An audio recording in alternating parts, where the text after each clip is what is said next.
ಮಾನ್ಯ ಅಧ್ಯಕ್ಷರೇ, ಉತ್ತರವನ್ನು ಒದಗಿಸಿದೆ. ಇವತ್ತು ಹಗರಿಬೊಮ್ಮನಹಳ್ಳಿ ವಿಧಾನಸಭಾ ಕ್ಷೇತ್ರ ವ್ಯಾಪ್ತಿನಲ್ಲಿ 3 ತಾಲೂಕುಗಳು ಬರ್ತದೆ ಮಾನ್ಯ ಅಧ್ಯಕ್ಷರೇ. ಅದರಲ್ಲಿ ಹಗರಿಬೊಮ್ಮನಹಳ್ಳಿ ತಾಲೂಕಿನಲ್ಲಿ 83 ಗ್ರಾಮಗಳು ಬರುತ್ತೆ. ಕೊಟ್ಟೂರು ತಾಲೂಕಿನಲ್ಲಿ 34 ಗ್ರಾಮಗಳು ಬರುತ್ತೆ. ಹೊಸಪೇಟೆ ತಾಲೂಕಿನಲ್ಲಿ 27 ಗ್ರಾಮಗಳು ಬರುತ್ತೆ. ಒಟ್ಟಾರೆ 144 ಗ್ರಾಮಗಳು ಹಗರಿಬೊಮ್ಮನಹಳ್ಳಿ ವಿಧಾನಸಭಾ ಕ್ಷೇತ್ರಕ್ಕೆ ಬರುತ್ತೆ. ಹಗರಿಬೊಮ್ಮನಹಳ್ಳಿ ತಾಲೂಕಿನಲ್ಲಿ ಒಟ್ಟಾರೆ ಸರ್ಕಾರಿ ಜಮೀನು 76,264 ಎಕರೆ 61 ಸೆನ್ಸ್ ಇದೆ.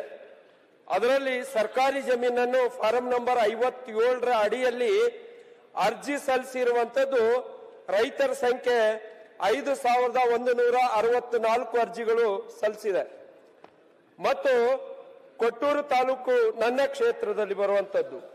ಕೊಟ್ಟೂರು ತಾಲೂಕಿನ ಒಟ್ಟು ಸರ್ಕಾರಿ ಜಮೀನು 39,369 ಎಕರೆ 24 ಸೆನ್ಸ್ ಬರುತ್ತೆ. ಅದರಲ್ಲಿ ಸರ್ಕಾರಿ ಜಮೀನಿನಲ್ಲಿ ಫಾರಂ ನಂಬರ್ 57ರ ಅಡಿಯಲ್ಲಿ ಅರ್ಜಿ ಸಲ್ಲಿಸಿರುವಂತದ್ದು ರೈತರ ಸಂಖ್ಯೆ 2,497 ಅರ್ಜಿಗಳು ಬಂದಿದೆ. ಅದರಲ್ಲಿ ಹೊಸಪೇಟೆ ತಾಲೂಕು ಮರೇಮನಹಳ್ಳಿ ಹೋಬಳಿ ವ್ಯಾಪ್ತಿಯಲ್ಲಿ ನನ್ನ ವಿಧಾನಸಭಾ ಕ್ಷೇತ್ರಕ್ಕೆ ಬರುವಂತದ್ದು ಹೊಸಪೇಟೆ ತಾಲೂಕು ಮರೇಮನಹಳ್ಳಿ ಹೋಬಳಿ ಒಟ್ಟು ಸರ್ಕಾರಿ ಜಮೀನು 8,428 ಎಕರೆ 49 ಸೆನ್ಸ್ ಬರುತ್ತೆ. ಅದರಲ್ಲಿ ಸರ್ಕಾರಿ ಜಮೀನನ್ನು ಫಾರಂ ನಂಬರ್ 57ರ ಅಡಿಯಲ್ಲಿ ಅರ್ಜಿ ಸಲ್ಲಿಸಿರುವಂತದ್ದು 2,638 ಅರ್ಜಿಗಳು. ಇಲ್ಲಿವರೆಗೂ 10,299 ಅರ್ಜಿ ಫಾರಂ ನಂಬರ್ 57ರಲ್ಲಿ ಬಂದಿರುವಂತದ್ದು. ಇದುವರೆಗೂ ಕೂಡ ಈಗ ಎಲ್ಲಾ ತಾಲೂಕು ಆಫೀಸ್ಗಳಲ್ಲಿ ಅಲ್ಲಿ ಏನ್ ಮಾಡ್ತಾ ಇದ್ದಾರೆ 3 ತಾಲೂಕಿನಲ್ಲಿ ಅಂತ ಹೇಳಿದ್ರೆ ಮಾನ್ಯ ಅಧ್ಯಕ್ಷರೇ, ರೈತರಿಗೆ ಫಾರಂ ನಂಬರ್ 57 ಏನ್ ಸಲ್ಲಿಸಿದ್ದಾರೆ ಅರ್ಜಿ, ಅವರಿಗೆ ನೋಟಿಸ್ ಕೊಟ್ಟು ರೈತರನ್ನ ಕರೆಸ್ಕೊಂಡು ಫಾರಂ ನಂಬರ್ 57 ಏನ್ ಸಲ್ಲಿಸಿರುವಂತ ರೈತರ ಅರ್ಜಿಗಳನ್ನ ಇದನ್ನ ರದ್ದು ಮಾಡ್ತಾ ಇದ್ದಾರೆ. ಇವತ್ತು 30-40 ವರ್ಷದಿಂದ ಸಾಗ್ ಮಾಡಿಕೊಂಡು ಬಡ ರೈತರು ಅದರಲ್ಲೇ ಜೀವನ ಮಾಡ್ತಕ್ಕಂತ ರೈತರು ಇರುವಂತದ್ದು ಸಮಸ್ಯೆ ಹೇಳ್ತೀರಾ? 1 ಸೆಕೆಂಡ್.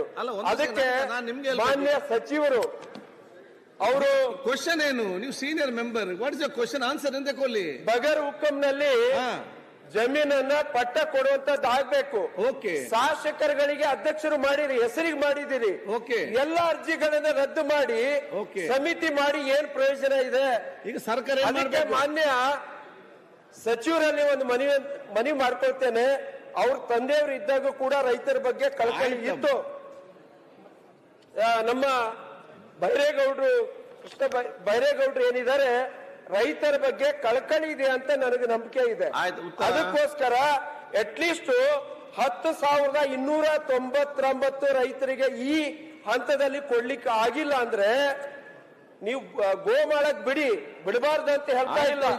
100 ಜಾನುವಾರುಗಳಿಗೆ 12 ಹೆಕ್ಟೇರ್ ಅಂತ ಹೇಳಿದ್ರೆ 30 ಎಕರೆ ಬಿಡ್ಬೇಕಂತ ಇದೆ, ಬಿಡಿ. ಆದ್ರೆ ಅರಣ್ಯ ಜಮೀನ್ ಇದೆ, ಫಾರ್ಮ್ಗಳು ಮಾಡ್ಕೊಂಡಿದ್ದಾರೆ, ಕುರಿ ಫಾರ್ಮ್ ಇದೆ, ಡೈರಿ ಫಾರ್ಮ್ ಇದೆ. ಇವನ್ನೆಲ್ಲ ತೆಗೆದಾದರೂ ಕೂಡ ಸುಮಾರು 5,000ಕ್ಕೂ ಹೆಚ್ಚು ರೈತರಿಗೆ ನಾವು ಜಮೀನನ್ನು ಪಟ್ಟ ಕೊಡುವಂತದ್ದು ಆಗಲಿ ಅನ್ನುವಂಥದ್ದು ನನ್ನ ಕೋರಿಕೆ.